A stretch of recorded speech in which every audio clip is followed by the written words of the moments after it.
Do you need an editor for your work? And right now, brothers and sisters, I'm going to speak the truth to all of you guys, because if we are going to create a literary renaissance, if we are going to stand up and go independent, much like the rap industry did with cloud rap in the 2010s, and remove ourselves from the vampires in the trad publishing industry, then we are going to have to take ourselves very seriously. And here on Right Conscious, I am helping kick off a literary renaissance with countless other writers who believe in themselves and believe in the power of transformative fiction, who believe in the power of books. And so if you want to go on this journey with me, of course you can subscribe below. But more importantly, hear this message I am going to drop right now. If you are going to release a fiction or a nonfiction book, then you need to be willing to spend, if you are going to take yourself seriously, at least $5,000, yeah, I'm saying $5,000 on formatting, the cover, and the editing. And that number may even be higher if we're going to be honest here. And I know a lot of you guys are twitching out about that. I know a lot of you guys can't believe that. And it's because we've been programmed not to take ourselves seriously by the success of genre fiction authors. Because there are countless authors who write mystery, romance, sci-fi, or fantasy and don't have an editor and make a ton of money. Or they just hire a copy editor to fix the typos. Chris Fott, who wrote Right to Market, is a perfect example of this. But that is not you. If you are going to throw out a line and try to catch a big fish like David Lynch talks about, this beautiful idea, and then you're going to sit and nourish it for thousands of hours and turn it into a beautiful piece of art. There is no specific niche marketplace filled with dopamine monsters looking to unconsciously read the next book who are waiting for what you are going to release. I'm sorry. That's just the truth. And so if you are going to be an innovative author, if you are going to catch a big fish, like David Lynch says, and nourish a story, it's going to take you thousands of hours. And unless you have 15 hours a day to write, then that's going to take you years. And when you look at the best authors in history, there are multiple years between all of their releases. This is not mind-blowing information, but it is in the context of 99% of authors who write literary fiction and complain about no one wanting to read their stuff don't have an editor. And they had years from release 1 to release 2 to save the money, to create better packaging, to make their story better. And this connects to a huge problem in the writing industry, that authors believe that they are savants. They believe that they are the end-all be-all because you can sit down and work on a novel alone. You cannot sit down and direct a blockbuster movie or just even a normal movie alone. You need to find people, someone to even hold the light and your friend to act. And because all of us had to write in high school and read, more people have a connection to writing and to reading and wanting to be an author than they have to being a musician or some of the other various art forms. So we have all these people out there who want to be writers, who think they need to be writers, which is cool, awesome. But they don't realize what actually goes into creating a beautiful novel, because I've been to many different archives of authors and I've seen their early drafts and they absolutely suck, you guys. Blood Meridian, in its third or fourth draft, when McCarthy had spent thousands of hours on it, was terrible. And if it wasn't for McCarthy's editor, Albert Erskine, who was also Faulkner's editor on multiple novels, McCarthy would be writing at 60% of what we see in his books. And so I feel the internal resistance from a lot of you guys when I say you need to spend money on your work. But think about this. How much would it cost to hire McCarthy and Faulkner's editor, someone who's at the highest level of editing, to spend thousands of hours, because he spent thousands of hours on the novels he was editing? How much would that cost? A lot more than the 5,000 hours I'm putting forth. And so I'm not saying you need to go spend $25,000 on your novel, but you have to, for the love of God, at least put something into it. Because this also connects to this idea of just doing art for art's sake. That there are so many people out there who don't believe that they can sell books. We've been programmed to think that we can't sell books. So spending $5,000 on your book seems like a terrible investment. When in actuality, if you charge $20 for that book on Kindle and Amazon Direct Publishing, you get around $10 per book. So over the course of the next 3 to 5 years, all you would need to do is sell 500 copies of your book to break even. But each book you write is a legacy piece. When you publish something on Substack or on Instagram, it's not a legacy piece. So I want to ask you guys really fast, where's the resistance? Why did you not spend this money on your last book? And if it's because you couldn't afford it, then why didn't you figure out in the meantime how to make more money, how to be able to afford it? Because there have been countless people who have had to work jobs they didn't want to work to make their dreams a reality, to fund their movie or their project or their trip to Mount Everest or whatever. What makes you different? We've been programmed with this idea of the artiste manqué and that you cannot work a job or you won't have the creative energy and all this other stuff. And people waste countless hours of their time on crap and countless dollars on frivolous things and can't find the money for an editor. So I want to take a more subjective point of view on this really fast to really drill this into your head. So as I mentioned earlier, in the 2010s, something was happening in independent rap. So in the 2000s, rappers like LP and Atmosphere and Immortal Technique and others were doing a good job, but there was something off. Their lyricism and sound weren't connecting to create this beautiful high-level experience most of the time. And this was in part due to the lack of technological infrastructure and innovation that came later that, for $2,000, you could create a studio and make your own beats and have a good microphone and produce a sick rap album. But that's also not true.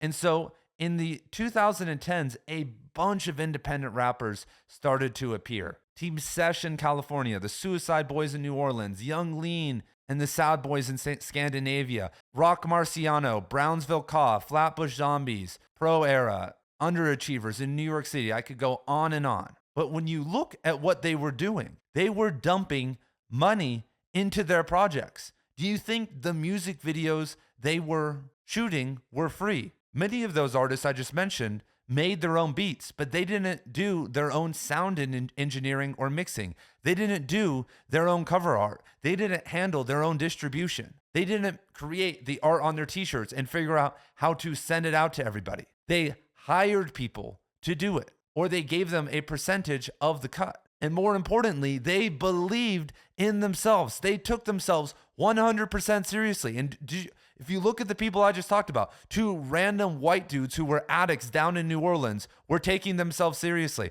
A bunch of 16-year-olds in Los Angeles were taking themselves seriously.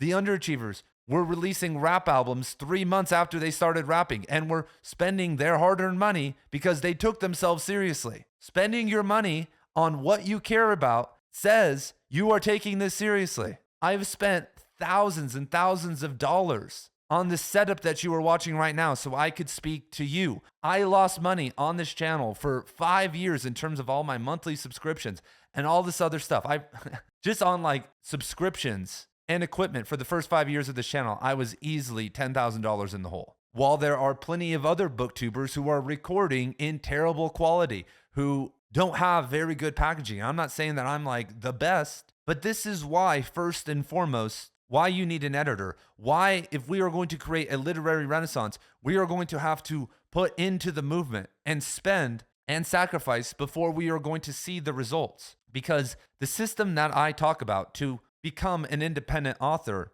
is that you should be spending 3 to 5 years most likely working on one of your novels. But in the meantime, you could be promoting yourself on a platform like Substack where all the best authors in the world are posting their stuff that isn't their novel, because you have a back catalog of short stories and poems and thoughts and ideas that you should be sharing every single day on a website that is filled with intellectual readers, not a bunch of dopamine addicts who occupy Wattpad or Royal Road. And so I have a free course that is 3 hours on how to grow your audience on Substack. And others with that information have built readerships in a couple months' time. And so the link to that is in the description below if you want to figure out what you should be doing and can be doing every single day. But right now we are at this beautiful point. This is why I say literary renaissance, golden age of literature.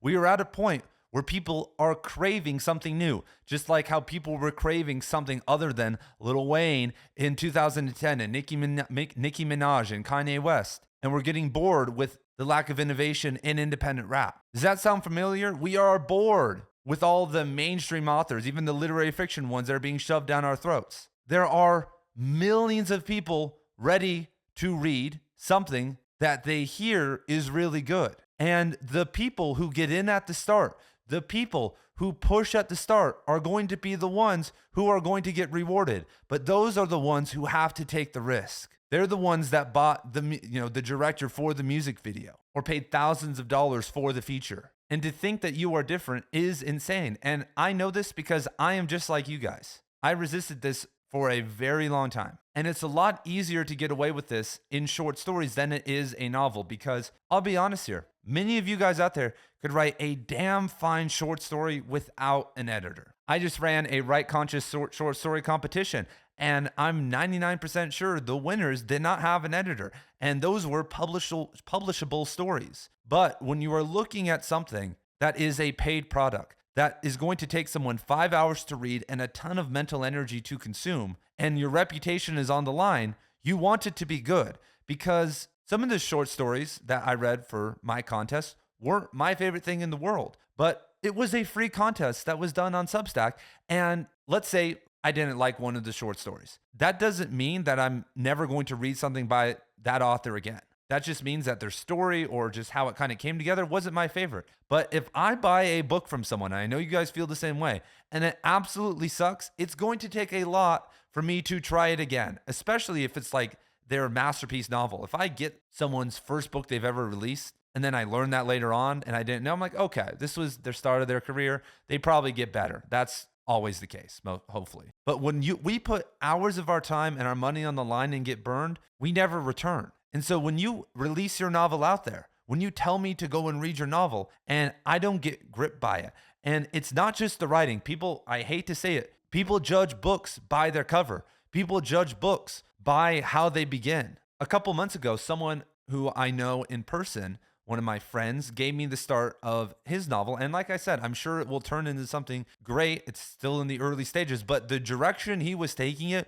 was so uninteresting to me. And it would be to 99% of people that any good editor would strike it down. But when I gave a little bit of pushback, I was like, hey man, I don't really know about this. You're basically doing a 5,000 word stylistic introduction to the novel with no narrative that continues later on. I don't think that that's a good idea. I've never seen someone ever do that before, and I don't think you are the one. I don't think you're the God Emperor of writing. That's just my opinion. He didn't take me very seriously, but that's why you give money to someone. That's why we hire editors, because there is a difference between writers and editors, and even readers and editors. I am not the greatest editor in the world, honestly. Even though I teach, like I can find glaring issues. I can find stuff. But when I've seen my friends who are full-time editors and do literary journal stuff, and even like my sister, like when my sister and I read someone else's short story, she will find all the stuff that's wrong with it. And I read way more than she does.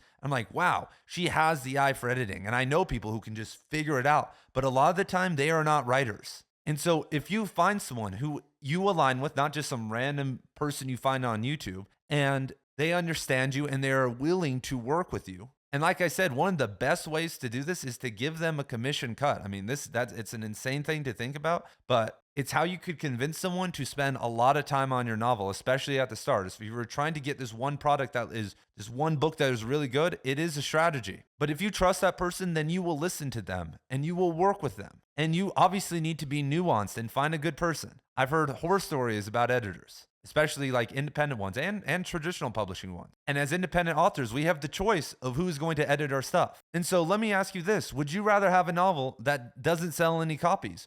Or would you rather maybe spend thousands of dollars and give up even a cut of your commission to someone and then have a beautiful novel in your hand that you could hand to almost any good reader and they're going to like it? Even 60% of people are going to like it. If you have that in your hands, do you know how much power you hold? For instance, if as an independent author in the digital world, you had a Cormac McCarthy novel to your name, like you had something of that caliber, or a Mishima novel, with not much effort, you could easily sell thousands of copies. And if you knew what you were doing and really pushed it, you could become a full-time author with just one book and build your reputation. And do more than you could possibly imagine. But with that comes the entire packaging, the entire thing. And it's better to start off good than to start off bad. It's better to stop in your tracks right now and ask yourself, what are you doing? Because you can slow down. Let's say you have a novel that's almost done right now, or it's done, and you want to release it. I would say be patient and build your audience anyway, because even if you have this really good novel, it takes a while to get word of mouth going. So as you are saving up the money to make it look great and get an editor, you could build your audience for free on Substack. And so when it launches, you already have momentum going. And so this is the stuff that people are not thinking about. Because like I said, if you look at the right to market strategy, if you look at the genre fiction strategy and a lot of the crap that you are going to get here on YouTube and online, it's all geared to exploitative fiction. It's all geared toward a style that you and I aren't writing in. And so be patient, everyone. You are not going to become, most likely, an overnight success. This game takes years. I've been doing this for 7 years, and I'm finally, over the past 2 years, getting some momentum. You are going to need to figure all this out. You're going to need to get contacts in the industry. I have, and that's another thing. When you look at all those movements I just talked about, a lot of the work they they did for each other. A lot of that innovation and a lot of the growth was built on the backs of people doing it for free because they were friends with that person. And I know someone who's had a lot more success than he ever would have in the industry with literary fiction because of the networking that he did. I was in school with him, and he would always be flying to these networking events. I remember he went to Australia, and this guy was not a rich dude. He was broke and he was working, and he would go to these networking events and meet these agents and these publishers and other writers, and he knows everybody. And guess what? He sells books. He's a full-time author, and he broke into the industry easily because of his contacts, and his writing is really good. And that's what I'm trying to do here. I'm trying to get a group together, or at least a think tank together of independent people trying to do this so we can figure out how to make this happen and gain momentum. Because right now there is no momentum. There is this conception that we need publishing houses to blow up a book like Infinite Jest or The Road or whatever other novel, or to push something that's going to sell hundreds of thousands of copies. And there have only been a few cases or no cases where a literary fiction novel that started independent has done that. And so our job right now is to get at least a couple winners to show people that it's possible. That is the 2020s plan, what we need to do over the next 5 years. And it's most likely not going to be you. It's going to be some random monster who's ready to make it happen. But that's where we are at right now. That is why you need to take yourself seriously, because we are at the start of this movement. We are the building blocks for the next generation, which will include us. And so let's go get some wins, everybody. Let's be a real movement. We are no different than anyone else. I do stuff with music, and I understand how to mix sound and do like basic sound engineering. But when I've handed it off to someone and paid them $300 to work on some track, it sounds 50 times better. And so I could sit and spend 3,000 hours getting to their level, or I could just work 10 hours or 20 hours, depending on how much you make, and pay someone to do it for me. Or I could sit and say, why does no one listen to my music when it sounds like crap? And that's what we are doing right now. And so, boom, there it is. The Literary Renaissance is live. I want you for the Literary Renaissance. I want you to feel the vision of what your art could do for others. Not the Literary Renaissance, but what you could do. And when you are ready to step into that, we will be here waiting. We will hear about you if you keep up this practice, if you have this mentality. So thank you guys for being here, and I will see you guys in the next video.